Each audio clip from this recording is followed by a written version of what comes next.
जनसंवाद न्यूज, सत्य आणि विश्वासाची बातमी। उल्हासनगर शहरात मागील काही दिवसांपासून रस्त्यावर किरकोळ विक्री करणाऱ्या दुकानदार आणि फेरीवाल्यांवर महापालिकेने कारवाईचा बडगा उगारला आहे।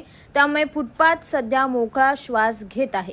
त्या कारवाईचं कौतुकही केलं जातंय, परंतु शांतीनगरच्या भर रस्त्यात कार व्यापाऱ्यांनी थेट रस्ता अडवून कार विक्रीचा धंदा मांडला आहे। त्याकडे महापालिका कानाडोळा करून गप्प बसली। त्या ठिकाणी महापालिका कारवाई करण्याची हिम्मत का नाही दाखवत असा प्रश्न उपस्थित केला जातोय। फक्त किरकोळ विक्रेत्यांना जाणून बुजून त्रास देण्याचं काम तर महापालिका करत नाही ना। गरिबांना एक न्याय आणि श्रीमंत व्यापाऱ्यांना एक न्याय असं का, असा प्रश्न आता उपस्थित केला जातोय।